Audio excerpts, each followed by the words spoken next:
আমার ছেলে কোনোদিন আমাকে একবার মা বলে ডাকে না, তো ভয় পায়। যেমন ও থাকে না, ও পাশে ওর দাদি, ও পাশে ওর ফুপ্পি, ও পাশে ওর দাদা, তিনজন ঘিরে রাখে ওকে। পরে ওরা আমি এত টানি আসো আসো, ও আমার কাছে আসেই না।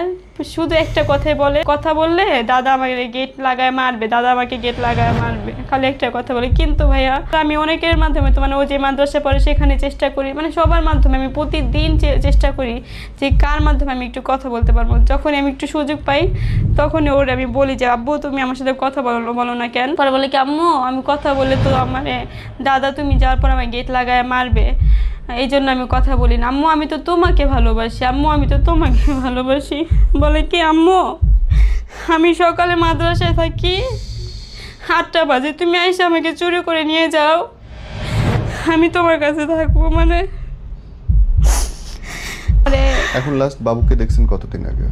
4 রাতের দিন দেখছি। আমার শ্বশুর বলতেছে কি, আমার হাজবেন্ডে বলতেছে এই তুই ওরে এখন তালাক বল, তালাক বল, 1 তালাক বল, 2 তালাক বল।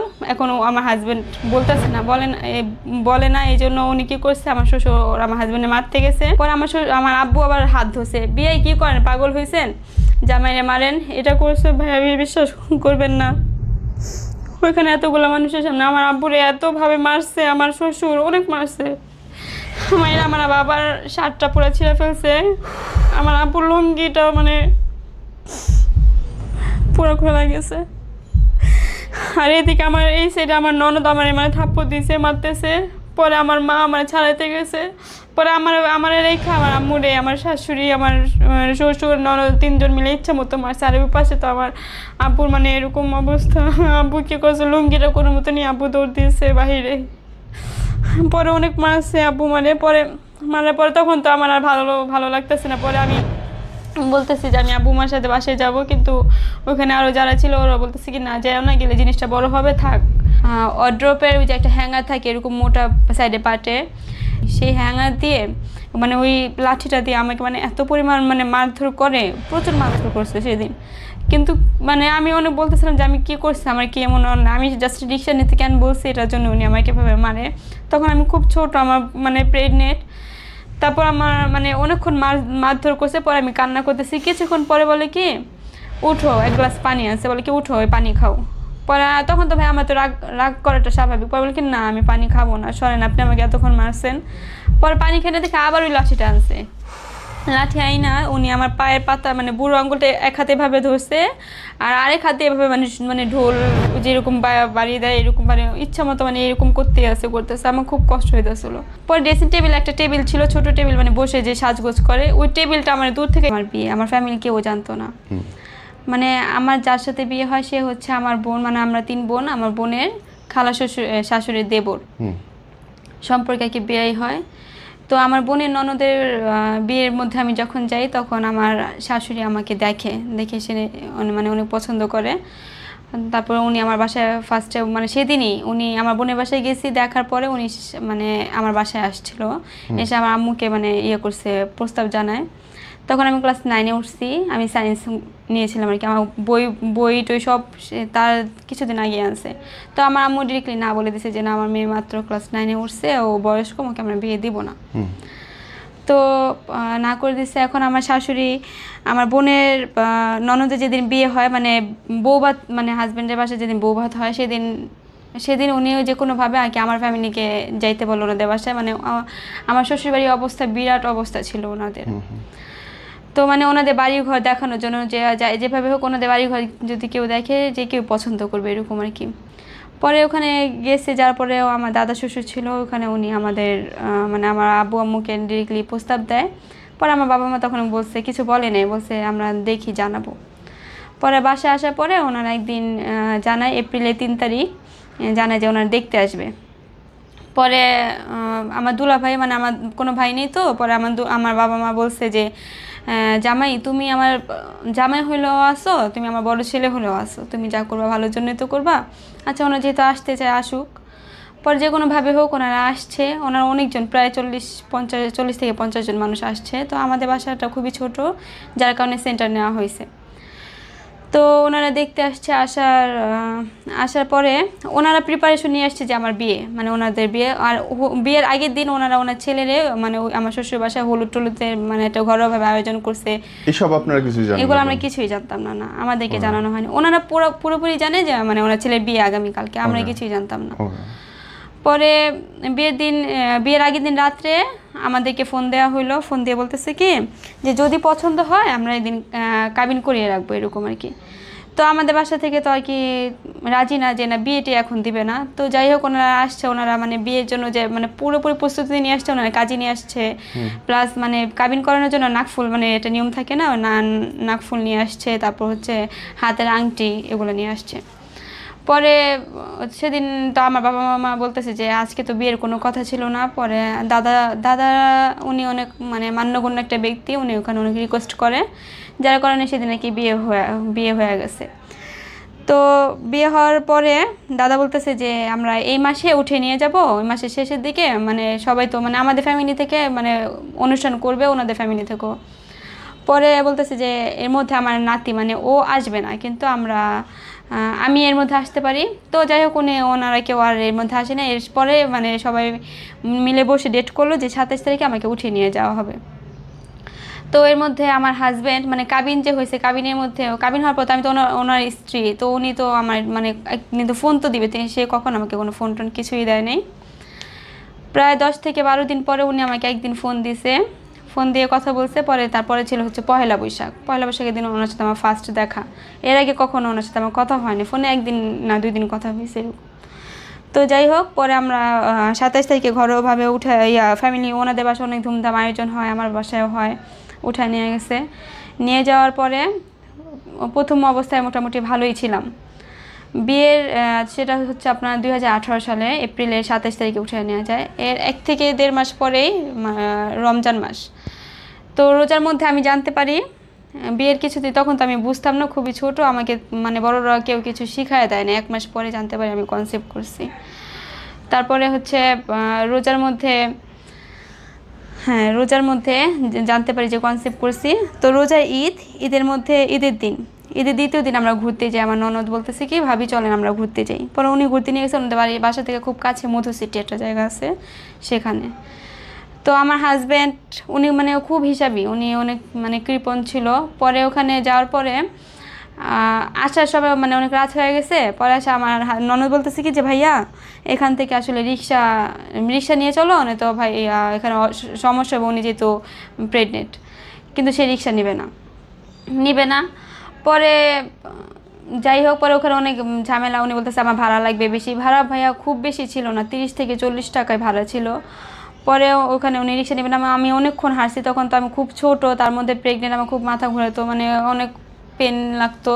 আমি অনেক রিকোয়েস্ট করছি। পরে যখন রিক্সা নিল না, পরে বাড়ির একদম খুব কাছাকাছি এসে পড়ছি, প্রায় তখন 20 টাকা ভাড়া নিবে, ঘাটার চরটা জায়গা আছে সেখানে এসে তখন উনি রিক্সা নিতেছে।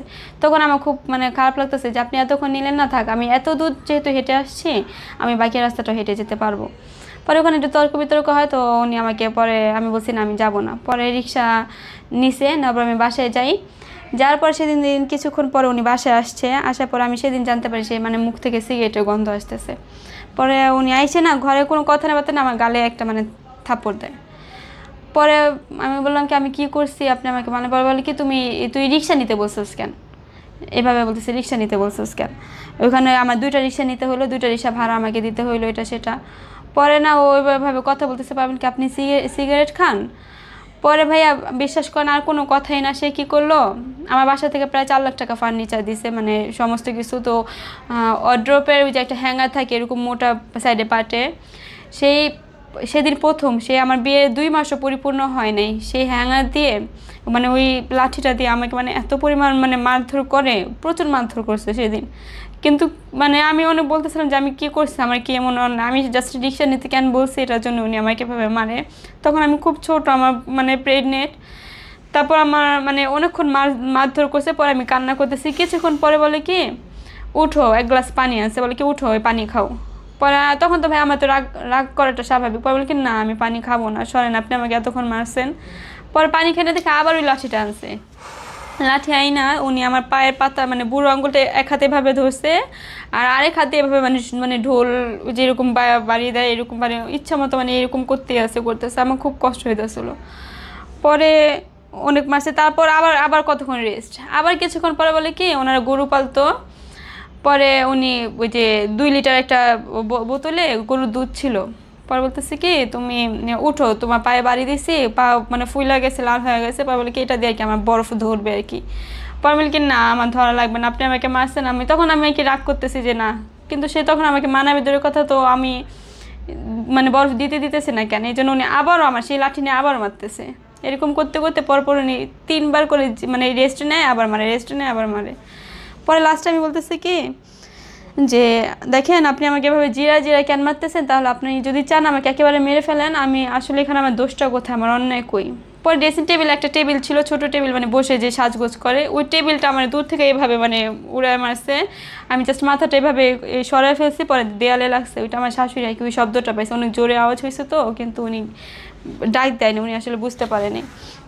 পরে রাত্রে আমার কোনো পেইন হয়নি, কোনো কিছু নেই। এখন সকাল যখন হয়েছে ওনাতে আবার গৃহস্থী করতো, বদলি টদলি নিত। কিন্তু বদলি এই জিনিসটা, আমার বাসা হচ্ছে কামরাঙ্গীরচর, আমি কখনো মানে গৃহস্থী জিনিসটা ভাই বুঝতাম না, বা আমি খুবই ছোট ছিলাম। পরে সকালবেলা উঠা মানে ওখানে প্রতিদিন ভোর 5টা 6টার দিকে 5:30টার মধ্যে উঠতে হইতো, ওইটা মানে ঘরে কাজ কাম সব করতে হইতো। পরে আমি যে মানে বিছানা থেকে উঠে যে নিচে পা রাখবো, আমি রাখতে পারতেছিলাম না, মানে আমার পা ফুলে মানে আমার মানে এত পেন হইতেছিল, আমার জায়গায় জায়গায় মানে কেমন যেন চাকা হয়ে আসলো এরকম। তো সেদিন আবার আমার বাসা থেকে এর আগের দিনই বলছে, মানে আমাদের বাসা আমার বাবা বাসা থেকে সবাই আমার বাসা আসবে আর কি আমাকে দেখতে, নতুন বিয়ে হয়েছে। পরে আমি পা ফেলতে পারতেছি না। পরে আমার শাশুড়ি উনি আসলো, বলে কি কী হয়েছে? পরে উনি কি মা আমার পায়ে কী হয়েছে আমি বুঝতেছি না, আমার পায়ে খুব পেন হইতেছে। পরে অনেকক্ষণ পর যখন আমি টিকতে না পারি, তখন আমি মানে আমার শাশুড়িকে বলতেছি উনি কি মা এই যে এই লাঠিটা কিসের, কিন্তু আমি তখন জানতাম না এটা যে আমার ওয়ার্ড্রোবের ওই হ্যাঙ্গারটা, আমি খেয়াল করিনি। ও বলে কি এটা তো জানি না, এটা মনে হয় তোর ওই যে ওয়ার্ড্রোবের ইসের। পরে আমি বলি কি ও, পরে আমি বলে কি আল্লাহ এই লাঠি কিসের, কত মজবুত আর কত ভারী, এই লাঠি দিয়ে যদি কেউ কাউরে একটা বাড়ি দেয় সেই সাথে সাথে মনে হয় মানে মারা যাবে, আমার শাশুড়ি বলতেছে। পরে আমি বলি কি না মা কেউ মরবে না, এই লাঠির বাড়ি আমি গতকালকে রাত্রে অনেকগুলা খাইছি। পরে আমি মানে বললাম, যখন টিকতে না পারতেছিলাম তখন আমি মানে বলছি মা আমাকে এভাবে উনি এভাবে মারধর করছে। কিন্তু উনি কী করছে যে কি ও কেন মারবে, এখানে তো তোর আসলে কোনো দোষ না। পরে আমার শাশুড়ি ওনার ছেলেরা মানে অনেক বকাঝকা করছে। পরে ওনার সামনে উনি আমার ভয় দেখানোর জন্য আমি বলতেছিলাম কি মা আজকে তো আমার আব্বু আম্মু আসবো, কিন্তু আপনি আব্বু আম্মুরে বললেন না যে আমার যেভাবে মারধর করছে, পরে আব্বু আম্মু কষ্ট পাইব। পরে আমার সামনে আমার শাশুড়ি ওনার ছেলেরা বলছে যে তুই আজকে মেয়েটা মানুষের বাচ্চা দেখে আজকে এই কথা বললো, ওর জায়গায় যদি অন্য কোনো মেয়ে হইতো এখনই বাবা মার সাথে চলে যেত, যেহেতু বাবা মা আসতেছে। পরে এরকম করতে করতে যে মানে কয়েকদিন গেল, তারপর হচ্ছে ভাইয়া মানে বিয়ের আমি তখন আমি এমনিতে তো অসুস্থ। উনি যদি কিছু কিছু সময় 5:30 থেকে যদি 6টা বাজতো, আমার শাশুড়ি তখন সারা দিন আমার সাথে কথা বলতো না, 1 সপ্তাহ এরকম কথা বলতো না, যদি কাজ কামে একটু লেট হইতো। যাই হোক পরে এরকম করতে করতে আমার প্রেগনেন্সি জার্নিটা যায়, আমি আমার বাবার বাসায় থাকি। যখন 7 মাস বাচ্চা পেটে, তখন আমি আমার বাসায় আসি। এই 3 মাসে আমার হাজব্যান্ড আমার তেমন কোনো খোঁজ খবর কিছুই নিত না, উনি কখনো আসে নাই। পরে আমার শাশুড়িও আসতে দিত না। পরে যাই হোক বাচ্চা হয়েছে যেদিন যেদিন আমার বেবি হইব, জানুয়ারি মাসের 3 তারিখে আমার ছেলে হয়, সিজারে হয়। আমাকে স্যার 4টা হসপিটাল থেকে ফিরাই দিছে। পরিবার পরিকল্পনা মোহাম্মদপুর হসপিটাল আছে, এখানে আমাকে নিয়ে গেছে। এখান থেকে মানে রিটার্ন করে, আমি বয়স কম প্লাস আমার হাই প্রেশার ছিল, বাচ্চার ওজন কম ছিল, যার কারণে পরপর মানে ধানমন্ডি পপুলার হসপিটালে পাঠাইছে, ওখান থেকে শ্যামলী হসপিটালে পাঠাইছে।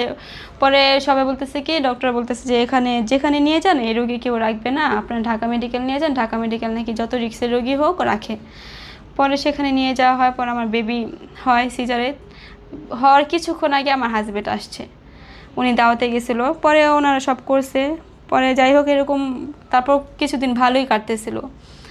তার কিছুদিন পর থেকে আমি জানতে পারি, দেখতে পারি যে আমার হাজব্যান্ড অনেক পরকীয়ায় লিপ্ত। সে কয়েকদিন পর, আমি আমার ফোনে এখনও প্রমাণ আছে, সে কয়েকদিন পর পরে মানে অনেক মেয়েদের সাথে মানে পরকীয়া প্লাস ঘুরতে যায়। আমাকে বলে কি, তারপর 2021 সালে, হ্যাঁ 2021 সালে না 2022-এ 21-এর দিকে একটা ঘটনা ভাইয়া, আমার ছেলে একদিন মানে বাসায় ঘরে দুষ্টামি করতেছিল উঠানের সামনে, তো ওই দিন ও অনেক দুষ্টামি করতেছিল। আমার চাচি শাশুড়ি ছিল, ওনার সাথে তর্ক বিতর্ক হওয়ার পরে মানে যে কোনোভাবে আর কি উনি অনেক রাগারাগি করতেছিল। পরে আমি রাগে আমার ছেলেরে মানে ধাক্কা দিছি যে তুমি এত দুষ্টামি করো কেন, তোমার জন্য আমার কথা শুনতে হয়। ও নিচে মানে একটা পাকা ছিল ওখানে পড়ে গেছে।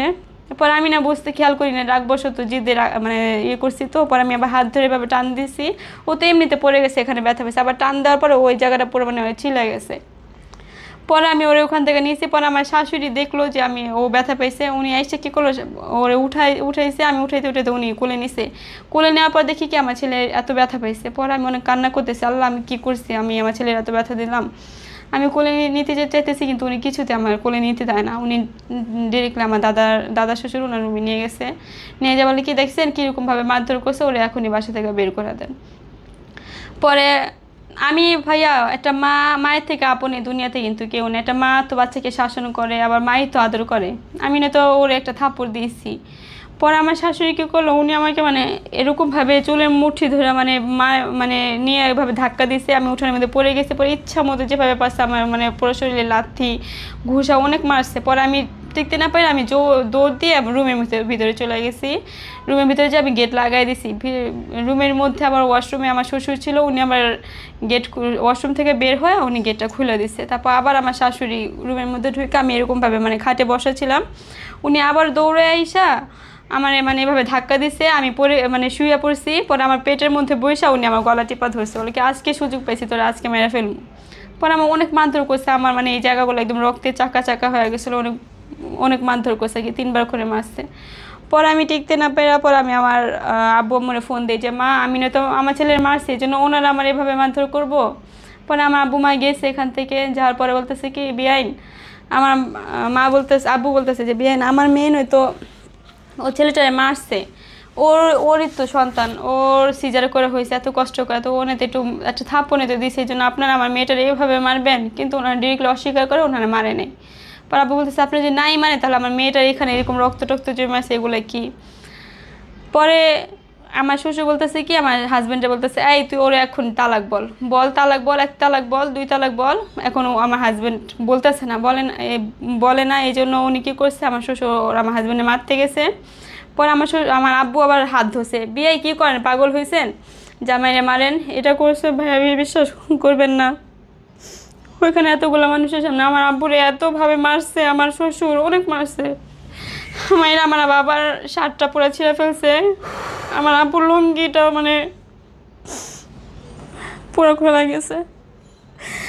আর এদিকে আমার এই সাইডে আমার ননদ আমার মানে থাপ্পড় দিয়েছে, মারতেছে। পরে আমার মা আমার ছাড়াইতে গেছে।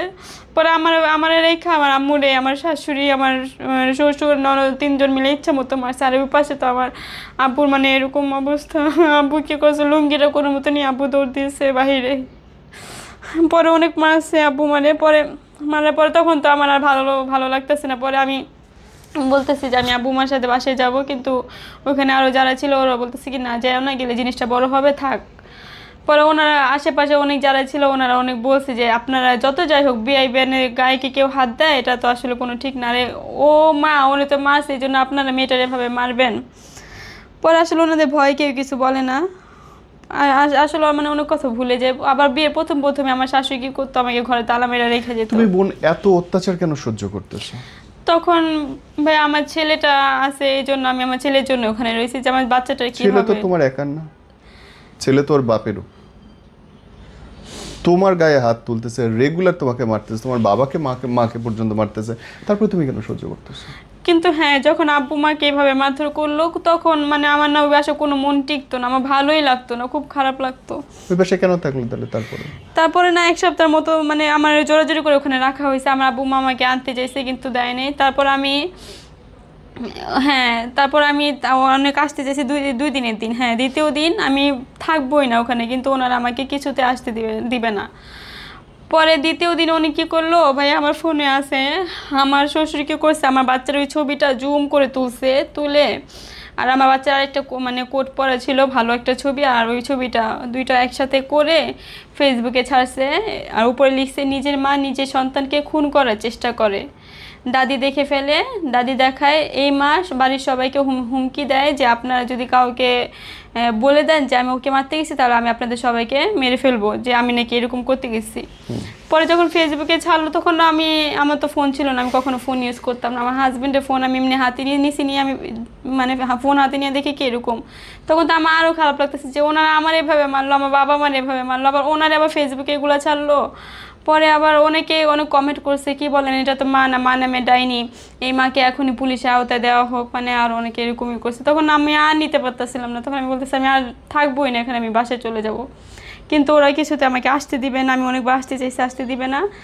পরে লাস্ট একদিন আমি আসবো, আমার মানে ভাই আমার ঘুম আসতেছিল না, আমার চোখে শুধু ভাসতেছে যে আমার আব্বুর শার্টটা কীভাবে ছিঁড়ে ফেলছে। পরে আবার বলে কি মানে অনেক গালিগালাজ মুখে মানে অকট্য ভাষায় গালিগালাজ করে বলতেছে কি ওর শার্ট ছিঁড়ে দিছি, বারবার ফকিনি বাচ্চা বারবার আসে আইসায় এই একটা শার্টই পরে আসে। আমার আব্বুর একটা শার্ট না, আমার আব্বুর অনেকগুলো শার্ট আছে, কিন্তু ওনার বলতো কি যে আমার বাবা নাকি একটাই শার্ট, আর ওই শার্টটা বারবার পরে যায় নাই, ওই দিনে গেছে, এর আগে মনে হয় একদিন পরছে, এই জন্য নাকি আমার আব্বুর মায়েরা আমার আব্বুর শার্ট ছিঁড়ে ফেলছে।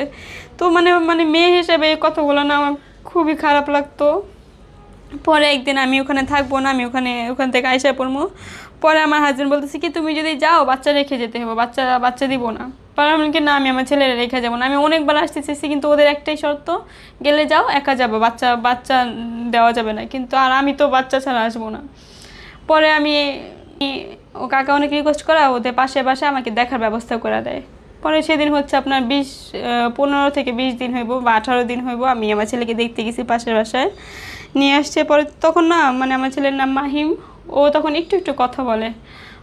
পরে আমি ওরে কোলে নিতে যাই, ও বলে কি ও আমাকে চিনে না, আর আমি বলি আব্বু আসো আমার কাছে আসো। ও আমাকে এত ভয় পাইতেছে, মানে ওরে অনেক ভয় দেখাইছে যে তোমার আম্মুর কাছে গেলে হয়তো কি করছে সেটা আমি জানি না, কিন্তু আমার কাছে আসে না, শুধু বলতেছে কি মানে ছোট মুখে কথা বলে কি আম্মু মইরা গেছে এরকম ভাবে। তখন আমি আরো নিতে পারতেছিলাম না যে আমার ছেলে এই কথা বলতেছে আমাকে, মানে ওটা শেখাইছে যে তোমার মা মরে গেছে। হ্যাঁ। পরে আমি ওরে আনতে মানে অনেক কোলে নেওয়ার চেষ্টা করছি, দেয় না। পরে আমি অনেক রিকোয়েস্ট করছি যে দেন, আমি রাস্তার মধ্যে ভাই ও 2 পা এভাবে ধরে আমি কান্না করছি যে আমার ছেলেটাকে আমার কাছে দেন, কিন্তু ওরা দিবেই না। পরে লাস্টে আমি ওদের বাসা থেকে আমি আসতে নিছি রাস্তায়। তো আমি এটা আসলে নিতে পারতেছিলাম না যে আমার ছেলে আমাকে কথা বলতেছে রাস্তার মধ্যে, ভাই আমি বাবা আব্বু মার সবাই না বললে আমি বাসা থেকে বের হয়েছি ছেলে দেখতে, কেউ তো আমাকে যেতেই দিবে না। পরে আমি রাস্তায় যখন রিক্সায় উঠা আমার মানে মাথাটা ঘুরে আমি রাস্তার মধ্যে অজ্ঞান হয়ে গেছি। আমি তো জানি না, ভাগ্যিস একটা ভালো মহিলা ছিল পাশে, উনি আমাকে মানে একটা ফার্মেসিতে নিয়ে উনি হুসটুস করছে। তখন ওই এলাকায় তো আমি পরে বলতেছে কি আপনার পরিচিত কারো নাম্বার দেন। পরে আমি আমার হাজব্যান্ডের নাম্বার দিয়েছি, বললো কি এমন হয়েছে কেন, বললাম যে ছেলেটা দেখতে আসছি এরকম। পরে ওখানে সব মানুষ বলছে যে আপনি একটা মায়ের কাছ থেকে সন্তানকে আসলে দূরে রাখাটা ঠিক না, আপনি বাচ্চাটাকে দিয়ে দেন। আমার হাজব্যান্ডে দেখলো যে আমি আমার বাচ্চাটার জন্য অসুস্থ হয়ে পড়ছি, আমার এরকম অবস্থা, কিন্তু তারপরে সে আমার বাচ্চাটাকে আমার কাছে দেয়নি। পরে আমি আবার বাসায় গেছি। তারপর এখনকার অবস্থা কি বল? হ্যাঁ এখনকার কি অবস্থা? এখন বাবা মার সাথে আছি, ওনাদের সাথে থাকতেছি, এখন কিছু করি না। আর আমি বাচ্চাটার সাথে অনেক যোগাযোগ করার চেষ্টা করি। এই রোজার মধ্যে আমি গেছি, আমি অনেক চেষ্টা করছি বাচ্চাটার সাথে দেখা করার, কিন্তু ওনারা কিছুতে দেখা করতে দেয় না, দিবেই না। ওকে ডিভোর্স দিয়ে দিয়েছে? পরে হ্যাঁ। কবে ডিভোর্স দিয়েছে? মার্চের 10 তারিখে। কাবিনের টাকা পয়সা দিয়েছে? কাবিন ছিল হচ্ছে 4 লাখ টাকা, দিছে হচ্ছে 2 লাখ টাকা। মাত্র 2 লাখ দেয়নি। আর বাচ্চার কাস্টাডি তো তোমার পর কথা আইনগত? হ্যাঁ, ওনারা দেয় নাই। আর হচ্ছে আমি ওখানে আর কি বিচার সালিশের মতো একটা বসে, পরে বাচ্চাকে ওই দিন রেখে দিছে আমার কাছ থেকে, বললো যে আমার বাচ্চা আমাকে 1 সপ্তাহ পর দিবে, কিন্তু সে যে নিল আর দেয় নাই। সেদিন আমি এক হাত দিয়ে আমার ছেলেকে কুলে নিয়ে রাখছিলাম বুকে, আর এক হাত দিয়ে আমি আমার শ্বশুরের মানে 2 পায়ে ভাবে ধরে রাখছি যে আব্বু নিয়েন না, আমার বাচ্চাটাকে নিয়েন না। কিন্তু ওনারা ছিল 3 জন, আমি একা। আমার শ্বশুর, আমার হাজব্যান্ড, আমার শাশুড়ি, আমার ননদ, এই 4 জন মানে জোর করে ভাবে বাচ্চাটাকে কেড়ে নিছে। ও অনেক কান্না করতেছিল, পরে নিয়ে গেছে। আমি ওদের শক্তির সাথে কি আসলে আমি পারি? পরে সবার সামনে বলছে যে 1 সপ্তাহ পর আমার ছেলেকে আমার কাছে দিবে, কিন্তু আর দেয় নাই। আমি দিবে তো দূরের কথা, আমি অনেক ফোন দিছি, আমি অনেক ফোন মানে কথা বলার যোগাযোগ করার চেষ্টা করছি, কিন্তু কিছুতেই দেয় না। তুমি কি কেস করার চেষ্টা করছো বোন? না, কেস করার চেষ্টা আমি কখনো করিনি। আমার বাসা থেকে এই জিনিসটা মানে সাপোর্ট আমি কখনো পাইনি। এখন আমি কি করবো একা একা? আমার বাড়ির সবাই বলে যে ওদের এই মামলা কি, এর থেকে বড় বড় মামলা তো ওদের কাছে আছে। আর ভাইয়া ওরা মানে অনেক ক্ষমতাশালী প্লাস প্রতাপশালী, যার কারণে ওদেরকে সাথে আমরা মানে এই জিনিসটা নিয়ে কেউ মানে করতে আমাকে কেউ মানে সাপোর্ট করে না, যার কারণে আমি কিছু করতে পারিনি। পরে আমি এবার রোজার মধ্যেও আমি অনেক চেষ্টা করছি, দেয় নেই ভাইয়া। আমার আব্বু মা, আমি খুবই বললামই তো মধ্যম ফ্যামিলির মেয়ে, আমার বাবা মা আমাকে টাকা দিচ্ছে শপিং করার জন্য, আমি নিজের জন্য কিছু কিনি নাই। প্লাস আমি রোজার মধ্যে কিছু টাকা আমি নিজেও মানে কাজ করছি, করে আমি এই টাকা দিয়ে আমি আমার ছেলের জন্য অনেক কিছু কিনছি। অনেক আশায় ছিলাম যে আমি নিয়ে যাব, কিন্তু যখন ওনারা শুনছে যে আমি নিয়ে যাব, সাথে সাথে ওনারা মানে অনেক ঝামেলা করছে যে যদি এখানে আসে ওর সামনে সব কাপড় আগুন দিয়ে পুড়ে ফেলবো, আর ওর এবার এমন মায়ের মারমো, ও যদি এবার আসে ওরে মানে একদম পুরো লাশে বানায় ফেলবো, এটা সেটা অনেক কিছু। তো তারপর আমার বাবা মা কেউ তো আমাকে যেতে দিবে না। পরে চাঁদ রাতের আগের দিন আমি আমার আম্মুকে দিয়ে আমার শ্বশুর অনেক রিকোয়েস্ট করেছি যে বিয়ে একটু দেন দেখতে, কিন্তু ওরা কিছুতে দেখতে দিবে না। পরে অনেক করার পরে বলছে যে আচ্ছা ঠিক আছে আসেন, কিন্তু কিন্তু শর্ত আছে। কি শর্ত? 10 মিনিট টাইম, 10 মিনিট দেখতে পারবেন, আর কোনো ছবি তোলা যাবে না, বাচ্চার কোনো ছবি তোলা যাবে না। তো তারপর আমি গেছি, যাওয়ার পরে এর মধ্যে আমি 4বার মাহিমকে দেখতে গেছি। ওরা আমার ছেলে জন্মদিনের দিন, কিন্তু ও কখনো আমার ছেলে কোনো দিন আমাকে একবার মা বলে ডাকে না। গেলে মানে ও এত ভয় পায়, যেমন ও থাকে না ওর চারোপাশে, মানে এখানে ওর এপাশে ওর দাদি, ও পাশে ওর ফুপ্পি, ও পাশে ওর দাদা, তিনজন ঘিরে রাখে ওকে। পরে ওরা আমি এত টানি আসো আসো, ও আমার কাছে আসেই না। শুধু একটা কথাই বলে, কথা বললে দাদা আমাকে গেট লাগায় মারবে, দাদা আমাকে গেট লাগায় মারবে, খালি একটা কথা বলে। কিন্তু ভাইয়া মানে আর তাছাড়া আমি অনেকের মাধ্যমে তো মানে ও যে মাদ্রাসা পড়ে সেখানে চেষ্টা করি, মানে সবার মাধ্যমে আমি প্রতিদিন চেষ্টা করি যে কার মাধ্যমে আমি একটু কথা বলতে পারবো। যখন আমি একটু সুযোগ পাই তখনই ওর আমি বলি যে আব্বু তুমি আমার সাথে কথা বলো না কেন?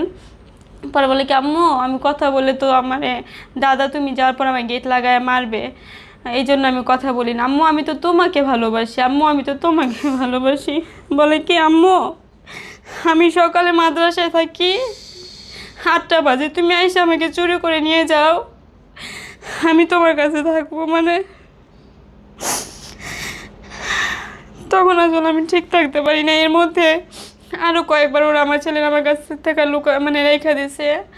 আমি আমার ছোট বোনের খিমা বোরখা মানে এরকম মুখোশ থাকে, ও যে ম্যাডামের কাছে পরে, এর আগে ওরা রেখে দিছে আমার ছেলের আমার কাছ থেকে।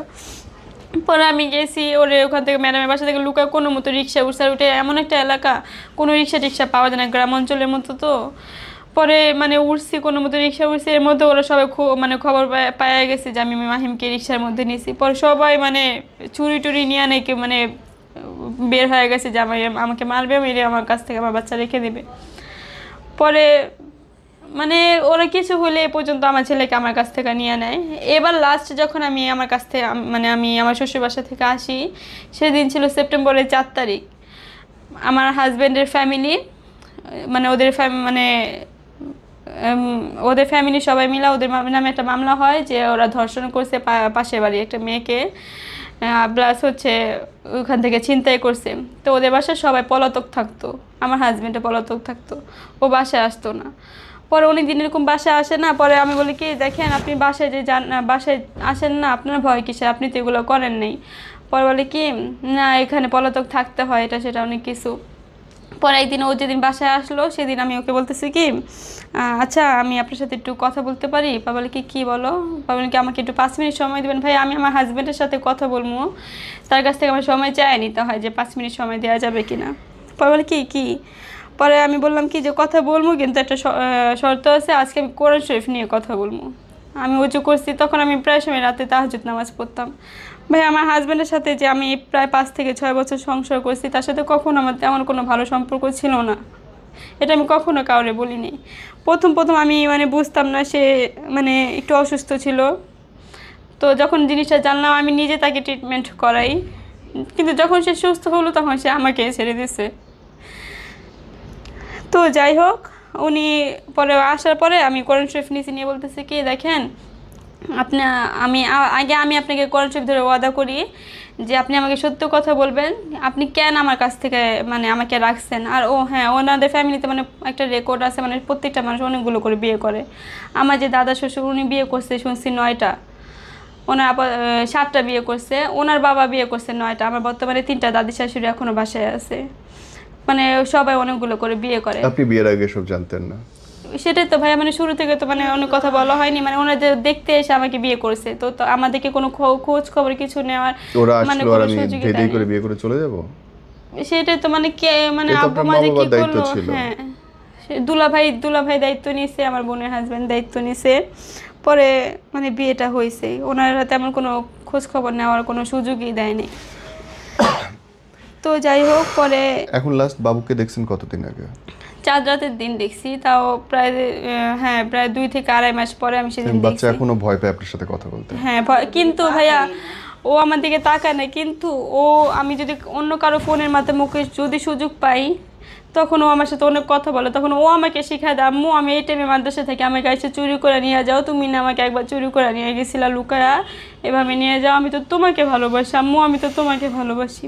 তখন আমি ওরে জিজ্ঞেস করি যে মাহিম তোমার মায়ের নাম কি?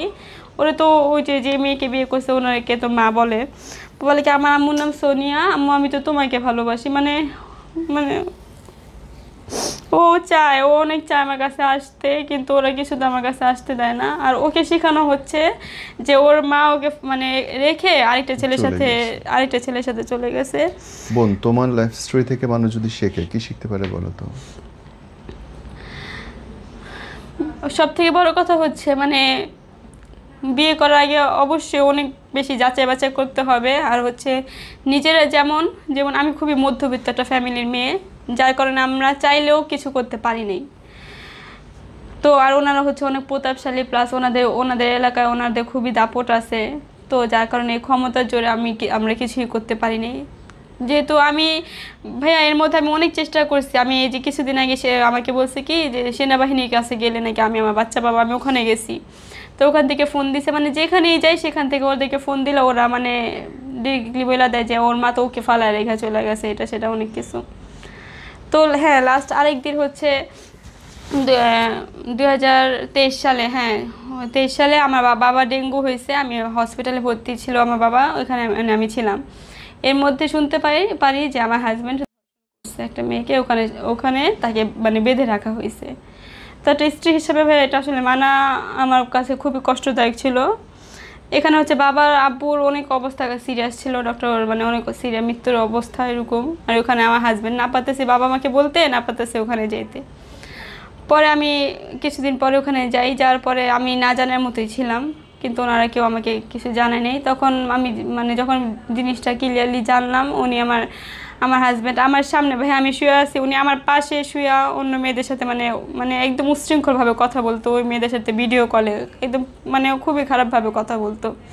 এগুলো এখন আমার ফোনে আছে।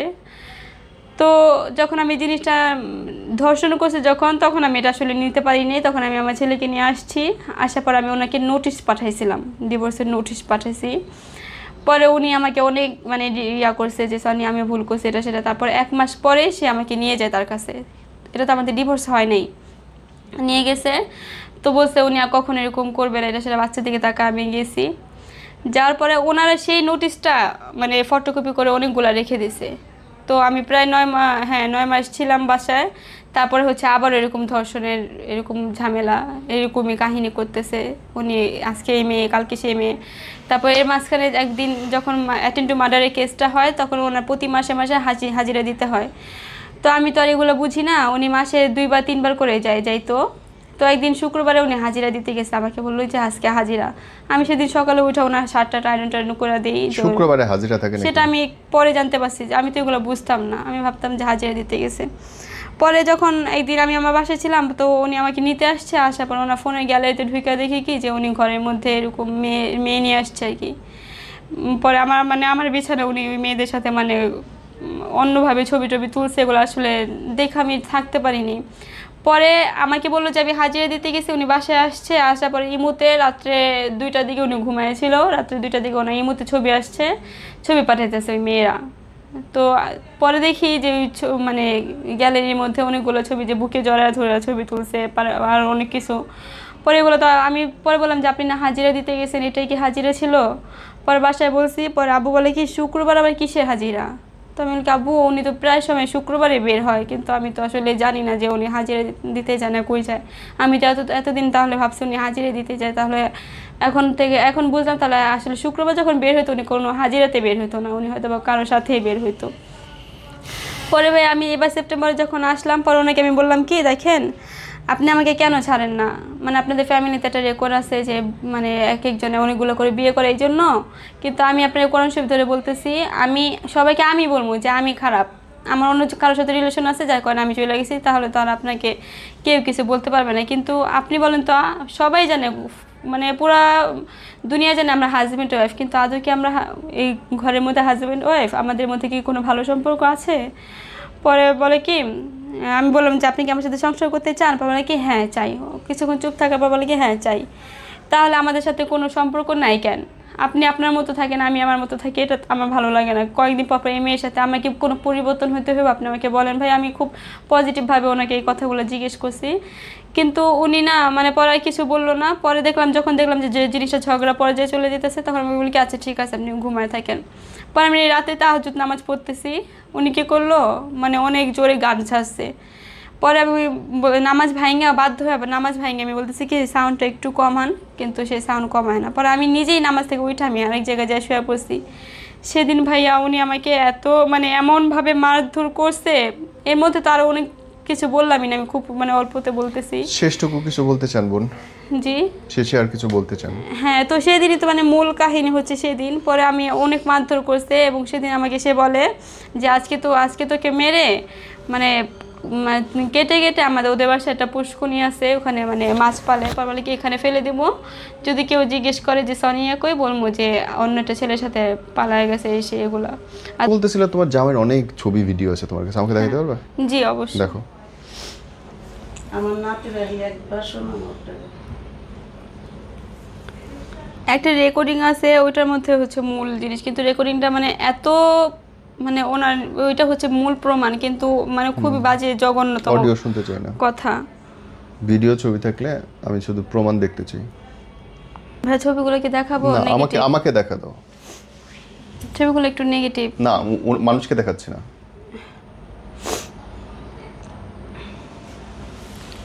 এটা হচ্ছে উনি ভিডিও কলে, মানে আমি কিন্তু ওনার পাশে শোয়া। তুমি পাশে শোয়া? হ্যাঁ, ওনার পাশে আমি আছি, কিন্তু উনি এরকম।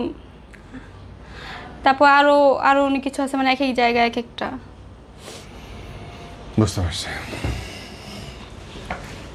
বাদ দাও। এনিওয়ে, বুঝতে পারছি যে আসলে এই তোমার লাইফটা নষ্ট করার জন্য কে কেমন করে কি করছে।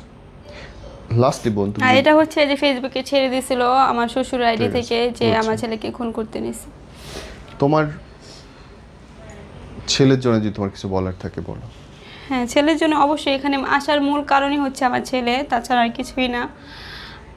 আমি বলতে চাই যে মাহিম বাবা তোমাকে হয়তো বা অনেক কিছু শেখাচ্ছে, যে তোমার মা তোমাকে ফেলে রেখে গেছে এটা সেটা, এবং প্রথম তোমাকে শেখানো হয়েছে যে তোমার মা মরে গেছে, কিন্তু যখন ওনারা জানতে পারলো যে এটা মানে জীবিত মানুষকে তো আসলে মৃত্যু করা যায় না, এখন অনেকে বলে যে তোমার মা তোমাকে রেখে আরেকজনের সাথে চলে গেছে এটা সেটা। ওনাদের মূল মানে ওনাদের সেন্স ছিল বা আছে যে একটা সময় হয়তো বা 5 বছর 10 বছর আমি এভাবে থাকবো, একদিন না একদিন আমি কাউকে বিয়ে করব, তখন তুমি দেখে বিশ্বাস করবা যে হ্যাঁ আমার মা হয়তো এই লোকটার সাথে আসছে।